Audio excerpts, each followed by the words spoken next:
Welcome back to another episode of Beyond Rockets. In this episode, I sit down and talk with the maker behind the Sugar Pusher, a local digital content creator and pastry chef.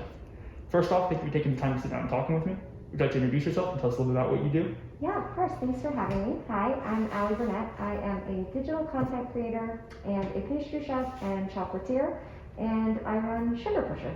Are you originally from Huntsville, or did work or family bring you here? I'm not originally from Huntsville. I grew up in Hawaii and Southern California, and family brought me here. That's weird. That's crazy how far away you grew up, and then Huntsville is now your home. Yes. Did you enjoy living in Huntsville when you first moved here, or was Huntsville kind of like I hope I go somewhere else, and it was kind of like a last-minute resort kind of place? I was 17 when I moved here, and I was very upset because there wasn't much here. Yeah. I'm 35 now, so obviously I've been here a long time, but I was really traumatized when we moved here at first because I was 17 and I was used to living, at the time I lived in Phoenix for about 2 years. And so I was used to having a lot of stuff at my fingertips. And when we moved here, we moved out by Gurley, actually. Oh, wow. So I was in the middle of nowhere and I had no idea what to do. But I've stayed and I love it now. Yeah. So content creator is a big part of what your website says, what your Instagram says. Can you mention a little bit about what you were doing prior to being a content creator? I know that your background's not necessarily originally in that, or in like a field like marketing or photography, anything like that. Yeah, so I kind of had a wild ride. I started out as a musician. I was a professional singer-songwriter, so I've had my music featured on a bunch of shows on MTV. Oh, wow. And I had fun with that, but when I was in my late 20s, I was really tired of the industry. It was really hard, and I was just like, I don't have it anymore to give this industry. So I was like, what am I going to do now? Because I've spent so much time focusing on being a musician. I skipped college. The only other thing that I loved was pastry and baking. And so I just kept honing my skills, and my first job right out of the gate was the pastry chef at Cotton Row. Oh, wow. And so I had my own menu, and it was a really awesome experience, but I decided to go more towards the corporate side so I could have health benefits, and became a cake decorator for Whole Foods full time. And then after that, I was like, okay, this is like destroying my love of being in a kitchen. It was too much, and so I became a paralegal, a litigation paralegal. So I've had a lot of lives in one life. That's crazy, just to get the jumps and kind of the different places you have been in your life, and then now to do what you do now, it's crazy. I mean, we'll talk more about it as we continue to go, but the transition is crazy. How hard was that transition from that typical 9 to 5 to kind of the transition you do now with where you're your own boss and you can kind of make your own schedule? Like, how tough was that when you first started? I think it wasn't too difficult for me because as a musician for so many years, I was really used to having to be self-motivated and keeping myself on schedule and, kind of lining up my activities for the day and making sure I was making the most of my time. So it wasn't super hard because I was really only in the 9 to 5 world for about 5 years, but I had no choice, right? Mm-hmm. So like last year, I had lost my paralegal job just before the pandemic hit. And I have an autoimmune disorder, so I was like in the house, not going out at all for almost a year. I've only just kind of started going in public to get groceries every now and again. So I really didn't have a choice when I decided, okay, I'm going to try my hand at content creation. It was just, I needed something to do because I was in the house all the time and I needed to keep myself sane. So was the skills that you learned being a pastry chef and kind of that like always that love for that you've had, is that something you've just been self-taught, or did you have someone that kind of guided you throughout this journey that kind of helped make you into the pastry chef and chocolatier you are today? So I have been really lucky in my lifetime to make connections with really amazing, talented people. They seem to just, I seem to be drawn together, right, with really creative, amazing people. I am self-taught primarily. My chocolatiering, I went to school at École Chocolat for, and the podcaster listeners can't see, but I have a couple of certificates on my wall. It's an online chocolatiering school, and I have made a fantastic connection with other chocolatiers through that school, like the ladies from Pizel's actually also went to École Chocolat, so that's been really helpful, but everything else has been self-taught, and then I've just had really kind people who, when I don't know something, I can go to them and they have an answer and they can help me learn something that I didn't already know. So when you first started the Sugar Pusher and kind of started creating these amazing looking, first off, like the creations that you create and content you were able to kind of build around that is fantastic. I mean, you're making somebody like me always hungry when I see your posts. Where did you first start selling your products? I've seen some of your stuff at pop-ups and stuff like that. Is that kind of how you began, or did you have a website when you first started that you were selling stuff? I actually, began with pop-ups and cottage food, running my cottage food business. So right now, I've kind of let that take the back seat because content creation has become full-time for me. But yeah, I pretty much was doing pop-ups and just selling, like individually letting people take orders, and mostly advertising through social media, not so much a website. Okay, and I know, I think I first saw your stuff, I think at Offbeat, you had a pop-up there at one point, and you kind of had some stuff there, and I've tried some of your stuff there, and I mean, just your content creation, I think, I mean, the stuff you've created, and I've tried some of it, is fantastic, but the content and the time that's put in behind the scenes, I bet is a huge part of what you do. How much of your time do you think is spent actually baking, and how much of your time is spent like creating that digital content? I think the baking is really a small portion of it at this point. But something like a cake, the bigger the cake, the more time that it takes. But really, the hardest part is getting used to.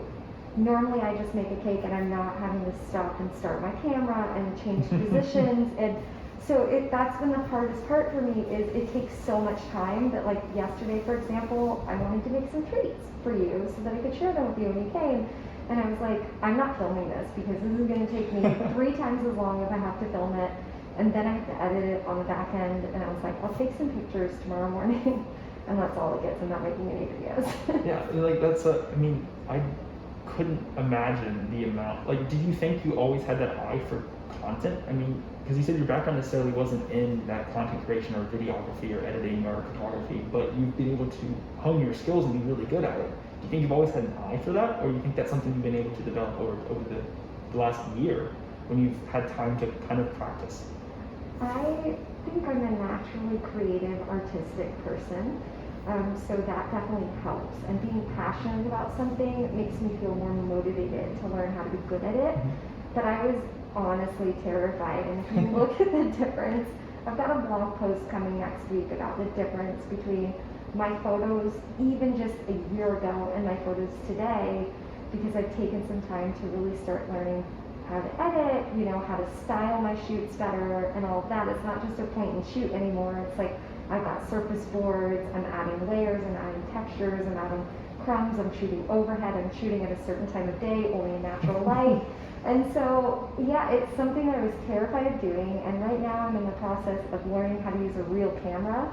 And I bought it for my birthday about a month and a half ago, but I still haven't even turned it on yet because I'm so scared of it, and I'm like, I already have so much stuff to do. How am I going to fit in learning this? How can I allot time to not bake, not already take pictures with my phone, and learn something new? And it's like, I feel like being a content creator is always that way, though. I mean, there's always new things happening. There's always new perspectives people are wanting to see, and you're always having to adapt to that.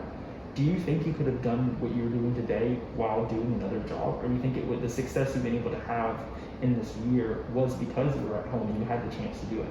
Yeah, I 100% used to take orders in my cottage food business while working full-time as a litigation paralegal, and that was too much. It was too much to the point where, like, I'd have a wedding cake and I would have to take time off work because I need days to do a wedding cake. And then I have to drive that wedding cake a lot of times an hour away. And so I couldn't do it. If I were working full-time doing other things, there's no way it would work for me, but I felt really fortunate, and that's when my silver lining, right? Like, I look at it one way as, it's really terrible having been stuck at home for this long, and we've had to push off our wedding 3 times, and it's been so stressful.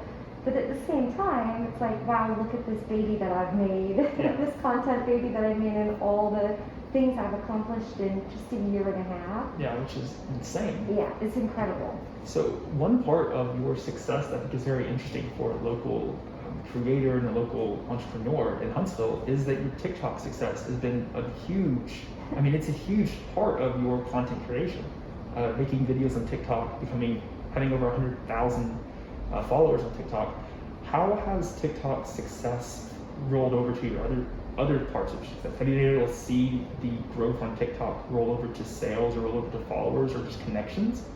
So the most interesting thing for me is that I have a hard time converting my TikTok followers to my Instagram audience, right? And like I want to drive them to my Instagram and to my blog, but it's really difficult to get that conversion. But the thing that TikTok does for me personally is connects me with a lot of brands, because brands are out there, they're like, okay, we're kind of getting sick of Instagram. We know TikTok is the next thing. We need to adapt to TikTok to be able to get our brand out there. And so I've had a lot of brands approaching me, like brands that I would have never dreamed of working with in a million years, that I like worship the ground that they walk on. And they're like, can we send you something? Can you try it? Do you want to make a video? Like, of course. And I'm like, yeah, me? Like, are you sure you have the right person? It's so funny. So for me, it's really about getting the brands and getting that work and getting that paid work working with brands. That's my bread and butter at the moment. Yeah, and I mean, your ability to be consistent and put out content on a regular basis. I mean, I know that, like, as someone who does a lot of marketing work myself, I mean, consistency is a huge part of anything on social media. And if that means TikTok videos, if that means Instagram posts, I mean, consistency, algorithms love that. How has being able to create content on TikTok to then being able to push it to Instagram Reels been so helpful for you in being able to kind of create content once but use it in a lot of different ways? So what's interesting about that is that that's the thing I do with companies too, right? Is like we'll make something and I'll edit it one way for TikTok, then I'll edit it another way for Reels, and then, well, now we have 60-second Reels at least, so it's a little easier, but most companies still want to keep it 30 seconds or less. But it's great because a lot of companies that I work with will allow me to make something and for them, but then post it on my page, so it's double the content. Yeah. It's like they get what they want, and then I also have something to put on my page so that it's going every single day. So you mentioned a little bit about just your journey and the amount of different jobs and different roles you've been able to work with, being an artist, being a paralegal, being a chef, being this, being that. Did you think you always had an entrepreneurial mindset and that one day whatever you would end up doing would be your own thing? Or did that never really quite cross your mind until this last year? I have always been a very independent person. I've always been a little bit different. And that's always been noticeable for me growing up. So like when I was a kid, I grew up mostly in Hawaii, and I was very, very fair-skinned, very nerdy, always in choir, theater, poetry club, speech and essay club. So like I didn't fit in. So I was more like to myself, doing my art and practicing my skills. And when I did try to work in like the corporate world or work for other people, I was really miserable. Like I just don't have that kind of discipline where I'm very disciplined with myself, you know, when it's my own thing and I really have something at stake, but I really don't like working for other people. And it's just always been that way. Yeah, so and I guess like your passions throughout the years have kind of almost led you to like doing what you do now. I mean, you're being an artist. I think being an artist itself is the biggest entrepreneur you can do. I think because you're branding yourself, your name, your music. I mean, it's the biggest entrepreneur. I mean, it's the toughest thing to do. I think branding for yourself is honestly the toughest. That's what I find. Even when I'm creating content for other people, creating content for myself is the hardest thing. So I think that's crazy just to see the journey and how ultimately what you do now has kind of been a culmination of everything you've done throughout the years. And then it's like, now I get to do this full time. I'm my own boss. I get to wake up when I want to, or schedule meetings when I want to, and all that fun stuff. What is something that you know now in this entrepreneurial journey that you wish you would have known when you first started Sugar? I wish I would have started it sooner. Like I wish I would have had the confidence several years ago to go, you know what, no, I know that I can do this. But I don't think that would have worked pre-TikTok. Like I owe everything that I have right now to my success on TikTok as a content creator on TikTok. So I think it all just kind of happened at the right time. Like I know that sounds kind of woo-woo, but for me it's like I think I've always needed to be an artist. That's who I am at my core. And this is a way for me to do art in a way that also enables me to like do other things and, you know, work with companies I like. And I just think I've always been meant to do that and do my own thing. And yeah, I don't think I could have done it. I wish that that's what I would have known, like, yeah, just do it, and you can be successful at it, but also at the same end, it's like, would it have worked 4 years ago, 5 years ago, pre-TikTok? I don't think so. And I think there's a lot of things to be said about just the timing of when things happen. I mean, I think, like, if you would have gotten a glimpse of what today looked like then, you'd have been like, oh, of course I would have done it. Like, that's a no-brainer. Like, why wouldn't you not show me that 10 years prior to that? Why, come on now. Like, but I think there's things in your life that you like have to experience before something like this can happen. Yeah. And I think there's skills you learned probably even a year before you started this that are helpful today. Yeah. And there's also a ton of skills you don't know now that you're going to learn next year. Yeah. So looking at, I think for a small business owner, TikTok is one of those things that a lot of small business owners kind of push to the side right now. They don't see the success that you bring to somebody that's local. They see it being a kind of a franchise sort of thing. Like big companies use it or influencers use it, but me as a small business, I shouldn't use it. What advice would you give to a small business owner that is thinking about TikTok, either creates either that be a restaurant or that be a local good they make, and they're not necessarily sure that they want to get into TikTok and not necessarily sure what the success might be for them? Oh, I have so many opinions on this, and I'm so glad you asked because there are a lot of companies, and I've worked with some of them, that have been really focused on Instagram and not focused on anything else. You know, maybe they're like Instagram and Facebook, but TikTok is the future. There will be another TikTok eventually. Mm-hmm. I know Instagram is trying to be TikTok, but it's not. I have a feeling it's not going to work for them. People, content creators especially, don't want to be doing videos across two apps because they still need to be somewhat different, right? So it just makes more work for us.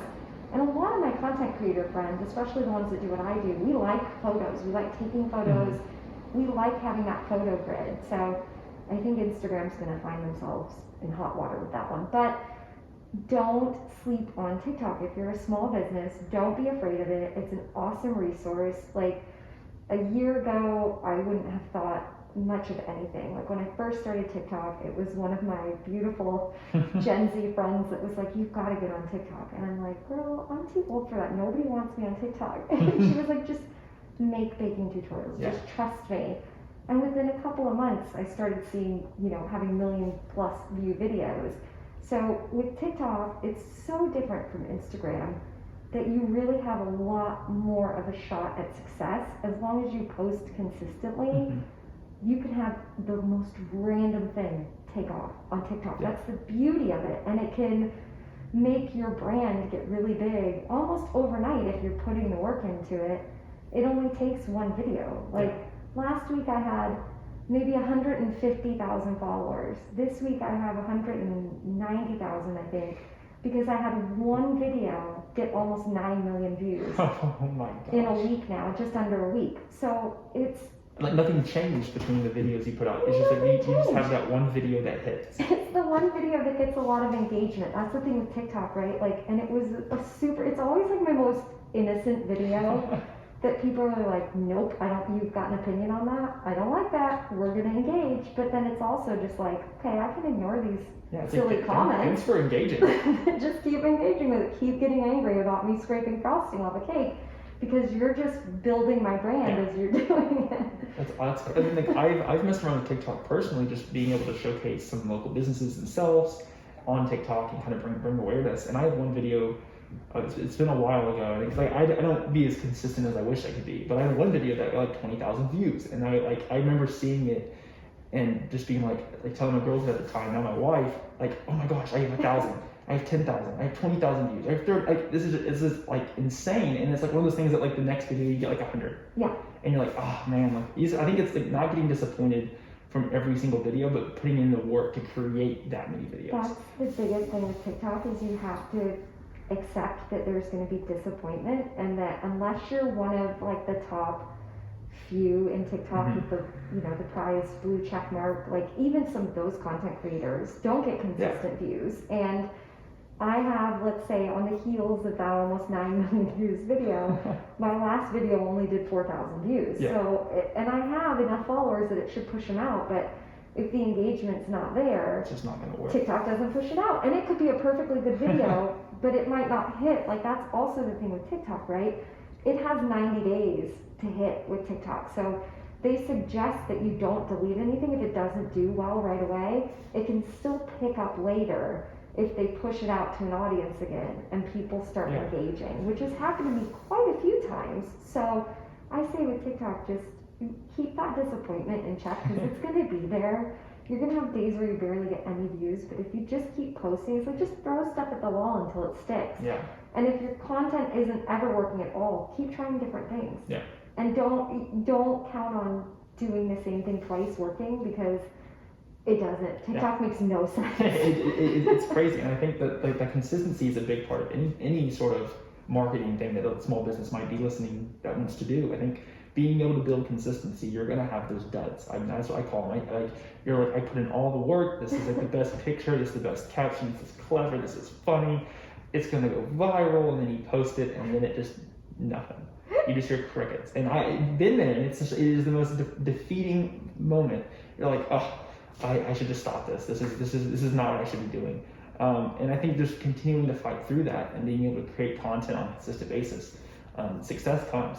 And I mean, I think you're evident of it. Your content is incredible, and your food's incredible, and the pictures are incredible. So it's all built this kind of portfolio around what you're able to do.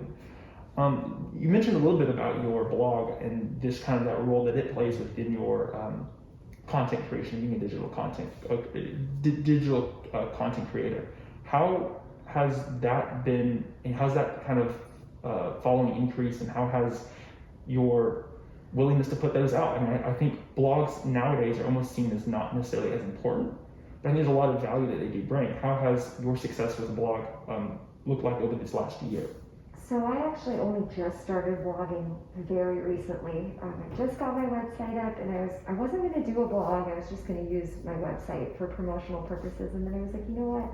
I really personally like blogging. I like putting a recipe up on a blog, and I like talking about my experiences as a content creator, because I do know a lot of other people that are either, on the same following level as me, or smaller, less followers, or bigger. But there's still things that we know. There's a trade-off of information. I might know something that somebody with even 4 times the followers as me doesn't. So I like putting that information on my blog, because it's just a little bit, I really like writing. I enjoy it. It feels nice to me to be able to blog. It's not like the best blog in the world. It's not a $2,000 Burma Bakery food calendar school template blog. Like, I can't figure out how to put a jump to recipe button on it, which is really annoying. But they're usually not terribly long-winded. Yeah. It's usually something like recipes that I create for companies. So like when I work with Five Farms Irish Cream or their sister brand Tequila Rose, like I'm putting those recipes up there so that people have easy access to them, because sometimes people on TikTok don't want to read the captions on your screen and pause it, right? They want to go somewhere where they can see it in front of them, because it's much easier, right? So TikTok's not made to read things. No. It's made to just entertain and be quick. Like, oh, that's exciting. Let me listen to that. That's a great sound. That's a great this. I just want to watch it. I just want to be entertained and watch. Yeah, and there are definitely times where I'm on TikTok and I see a recipe, but I'm like, no, that's going too fast. I need to like go to the website. Is there a recipe? Like Sugar Show is really good about that. Liz Merrick, she has like a wonderful website with all of her recipes on it. And so she'll do something fun on TikTok, and then I know I can go to her website and get that recipe. So I'm still trying to like hone my blogging skills a little. It's kind of bare bones at the moment. Like it's not a very technically laid out blog, because I'm really not good at like doing that sort of thing. Like computer stuff is not, that's not my gig. So I'm trying to use like the GoDaddy website builder, if that tells you anything about where I'm at with my blog, but just trying to navigate learning how to do it. It's more of a passion project than anything else. I think kind of having those things, there's like ways that you're able to create content that are just passion projects. You're not doing them to kind of get views or become famous or get seen. You're doing them because you genuinely enjoy them. And I think being able to balance those things, that like the TikTok videos and the hours you spend doing that with a blog that is time consuming, but you're also really enjoying it, I think makes those really tough days better. And it helps being an entrepreneur, and helps you kind of mentally prepare for what you have to do. Yeah. I think being an entrepreneur, it's sometimes tough to kind of find that work-life balance. You find that especially when you're baking at home, your life is the job. You're going to it, even if you're not having to go anywhere, you're still putting in the hours, putting in the work with meetings and this, that, and the other. How do you find a balance between work and play and being able to actually, have those moments where you're able to relax and not think about the views and the comments and this, that, or the other, and kind of like disconnect? Or are you able to? You can't see my face because I'm wearing 2 masks, but I'm laughing under the mask because what is relaxation, first of all? Like any of the normal things, all the normal things I would do to relax, I can't do right now, right? So like one of my favorite things is like getting my hair done. Yeah, I know how it sounds, but I like getting my hair done. And I can't go do that, right? Like I can't go get a manicure, I can't go get a massage, which is like one of the few things that brings me relief from my chronic pain. So I'm stuck in here, but I have to be creative. Like we'll go for walks in the neighborhood, we'll go for hikes we've got the wildflower trail right down the street. I love that one, and 3 Ks, which is nice. We'll go out, we've got an electric scooter that we both ride on, me and my fiance, and it's really fun. But it is really hard for me to disconnect, and I do get scolded sometimes around the house because I can't stop looking at my phone, because I'm like, there's always something to look at, there's always a comment to respond to. And I am still working on getting better about like taking time off, especially on the weekends, which I did last weekend. I was like, okay, this video is doing really well on TikTok, and some of the comments are really stupid and really mean, and it does affect me, right? I'm like, yay, engagement, but I'm also like, that's not what I really wanted. I'm like, I don't want people to be mean. I'm not doing anything here, but you're still finding a way to be mean. And so I'm like, I take it very personally, and so I just took the weekend off from TikTok. I was like, I'm not creating for TikTok. I'm not watching TikTok, which was really hard. I made it one day, and then the next day I was like, I have to post a video. But I did okay. So it's just trying to find that balance, because it is really difficult. I'm at home all the time. So it's just like, well, I'm here all the time. I should be creating all the time. Yeah. So I'm trying to get better about that, because it's really hard. Over this last year of you being an entrepreneur, being a small business owner, starting Sugar Pusher, how much of your success would you contribute to hard work, and how much of it would you contribute to being at the right place at the right time? Oh, that's a really interesting question. I really don't know. I think it all starts with the hard work. For me personally, I think the right place, right time thing is definitely relevant to being stuck in the house during a global pandemic.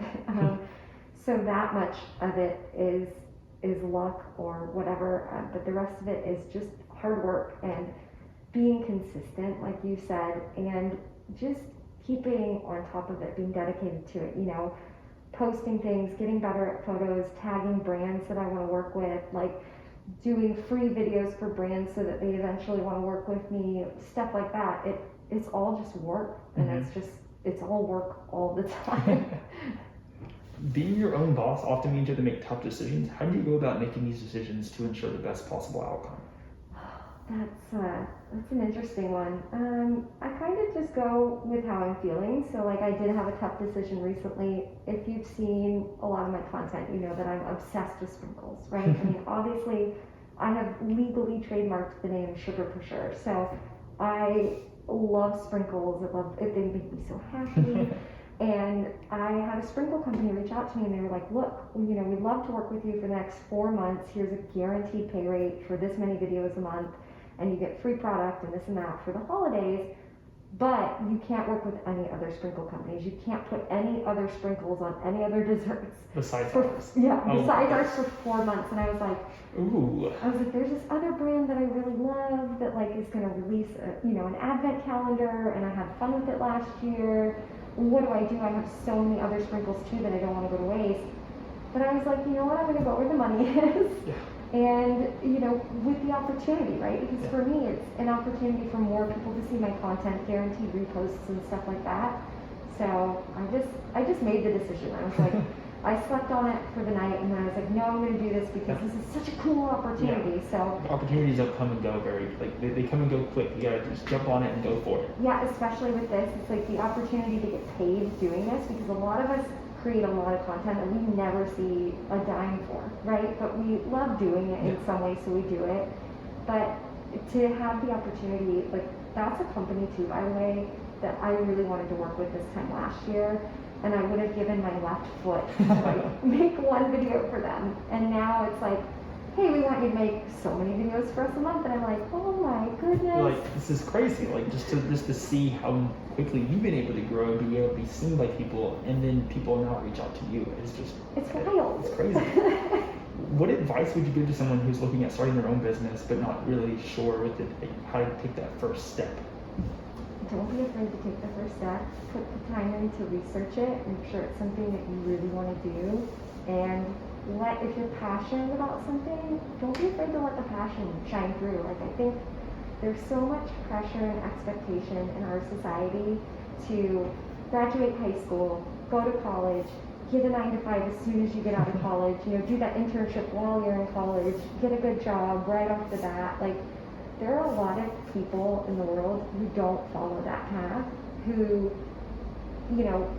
create amazing things when they stop trying to follow the path and start following their path, because we're not all on the same one, and that's perfectly okay. So I think my biggest piece of advice is don't be afraid to walk on your own path, because if you do, what is the world missing out on that only you have to offer? Like, look at Jenny's ice creams. Like, Jenny is a very entrepreneurial person.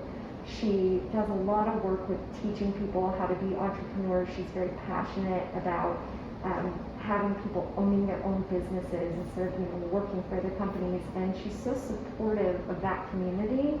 And she makes some of the best ice cream I've ever had with wild flavors, like the everything bagel flavor that they sent me earlier this year to taste test. That was actually really good, because I was talking about it on TikTok, and I was like, this is not good, why would you make this? And they were like, well, we'll send it to you and you can see. And I was like, oh, wow.